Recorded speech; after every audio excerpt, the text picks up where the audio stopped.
आखिर ऐसा क्या गुनाह किया था तीनों महिलाओं ने कि इतनी बेरहमी से फांसी पर लटका दिया और उन्हें नदी में बहा दो। पुजारी ने उन्हें शुद्ध करने के बाद सिपाहियों को बुलाया और सभी को घर जाने को कहा।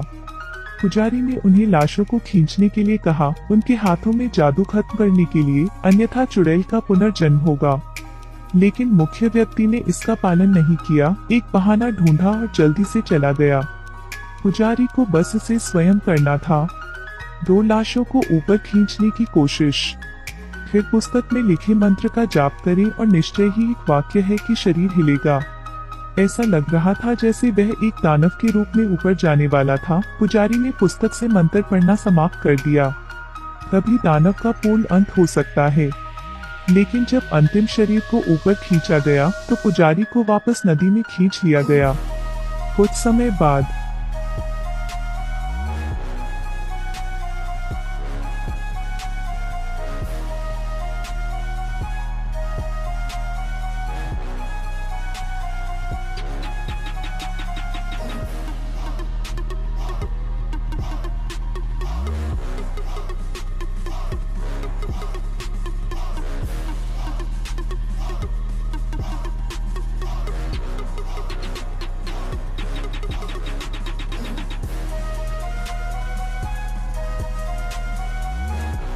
ठीक उसी तरह पुजारी शैतान के लिए एक मृत आत्मा बन गया। 100 साल बाद दुनिया में धर्म योद्धाओं की एक मजबूत सेना दिखाई दी। वे युद्ध के मैदान में थे। दुश्मन का सामना करने से उसे कोई नहीं रोक सकता। इसके अलावा पूर्व में उनके अभियान के कारण व्यापक नरसंहार का एक पैटर्न बना। यह मध्यकालीन क्रूसेडर सेना है। वे अपनी क्षमता पर भरोसा करते हैं। पूर्वी युद्ध के मैदान को पार करने के लिए कोई भी अपने कदम नहीं रोक सकता। विहमन और फेल्सन वे धर्म योद्धाओं के कुशल सवार हैं। हर बार जब वे लड़े तो उन्होंने उत्कृष्ट प्रदर्शन किया, हालांकि वे भयंकर युद्ध के मैदान से थक चुके थे। बेगुनाह लोगों को इतनी बुरी तरह से मरते देख तो उन्होंने हार मानने का फैसला किया, बिना थके जीवन में वापस। लेकिन घर लौटते समय रास्ते में एक भयानक दुर्घटना का पता चला। काली मौत नामक महामारी फैल रही है। संक्रमण से मरने वालों की संख्या 3/4 से अधिक है। यहाँ तक कि पुजारी भी महामारी से संक्रमित हो गया था। पूरे शरीर में भयानक फोड़े निकल आए।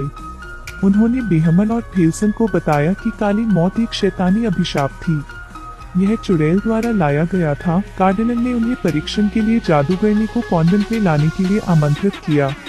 इसका उपयोग दुष्ट अभिशाप को तोड़ने के लिए करें, क्योंकि मठ का रास्ता बहुत लंबा है, उनमें कोई परिचित नहीं है।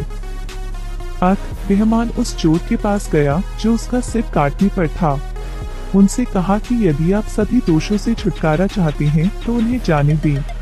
ठीक उसी तरह जादूगरनी की एक छोटी सी टीम बनाई गई थी, लेकिन उन्होंने पाया कि दूसरों द्वारा पीछा किया जा रहा है। इसलिए उन्होंने स्टाकर को लुभाने की योजना बनाई। पता चला उनके अनुयायी बुरे लोग नहीं थे। उसका नाम काय है। वह कानूनी घुड़सवार बनकर चुड़ैलों को भेजने वाली टीम में शामिल होना चाहता है। साथ ही फेल्सन के सामने दमखम दिखा रहे हैं। जैसा वह देख सकता था कि वास्तव में एक बहुत ही प्रतिभाशाली योद्धा था। बेहमन उसकी इच्छा पर सहमत हो गया। इसके तुरंत बाद पूरी सेना आगे बढ़ने लगी। जल्द ही वे समस्याओं में भाग गए। एक रस्सी का पुल उनके रास्ते में गिरने वाला था, लेकिन बेहमान ने रास्ता खोजने के लिए अपने सफेद घोड़े का नेतृत्व किया। घोड़े भी डरते हैं, जरा सी लापरवाही से हड्डियां टूट जाएंगी। यह जर्जर पुल इसे बर्दाश्त नहीं कर सका। क्या एक बड़ा भारी जेल ट्रैक गुजर सकता है? जादूगरनी को भागने न देने के लिए उन्होंने इसे ऊपर ले जाने का फैसला किया। लेकिन क्या जेल की गाड़ी गुजर सकती है? बेहमन और ने रास्ता दिखाया। दूसरों ने गाड़ी के लिए रस्सियां खींची, लेकिन जेल की गाड़ी की जड़ता बहुत अधिक थी। पुजारी का हाथ खून के धब्बों से ढका हुआ था। बाद में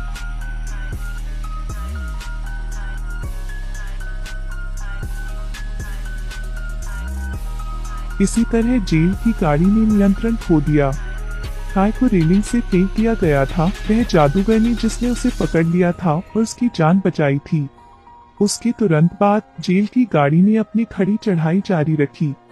पुराने लकड़ी के स्लेट्स पर एक बड़ी ताकत दब रही है। स्क्रीन से दूर बैठना भी डरावना है, लेकिन वे इतना नहीं सोचते, बस इससे जल्द ही उबरने की कोशिश करना चाहते हैं।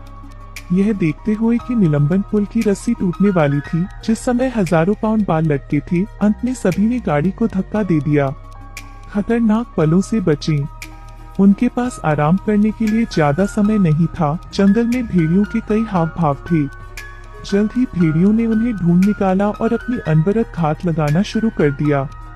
सबकी समझ से जंगली भेड़ियों का झुंड सुलझाया। इसके बाद दुनिया भर से अन्य भेड़िए हैं। उन्हें भागना ही था कि अचानक एक भेड़िया गाइड पर झपट पड़ा। तभी भेड़ियों का झुंड आ गया। पलक झपकते ही गाइड फट गया। अपने साथियों को मरा देख सभी ने जान बचाने का प्रयास किया। भेड़ियों की सीमा को छोड़ना जारी रखें। जल्द ही टीम मठ के सामने के दरवाजे पर पहुंच गई, लेकिन अंदर जाने के बाद जो नजारा उनके सामने आया उसने सभी को मायूस कर दिया। यह स्थान शीघ्र ही रोग से ग्रसित हो गया। सभी पुजारी मर जाते हैं। इस समय उन्हें श्राप को तोड़ने वाली पुस्तक मिल गई, इसलिए पुजारी उस किताब को जादूगरनी के सामने ले आया और किताब पर लिखे मंत्रों का उच्चारण करने लगा। निश्चित रूप से जादूगरनी की तीव्र प्रतिक्रिया थी। उसका शरीर अपने दानव रूप में लौट आया और पिंजरा पलक झपकते ही पिघल गया। तब मानव और दानवों के बीच युद्ध का दृश्य था। अपने साथियों की रक्षा के लिए फेल्सन को दानव ने जलाकर राख कर दिया था। मेहमान समय खरीदने के लिए आगे बढ़ा। दानव द्वारा छेड़े जाने के समय ने अंततः पुस्तक पर जादू समाप्त कर दिया। दुष्ट दानव का सफलतापूर्वक अंत किया। तभी से ब्लैक डेथ चमत्कारिक ढंग से गायब हो गई। विशाल भूमि को फिर से पुनर्जीवित किया गया।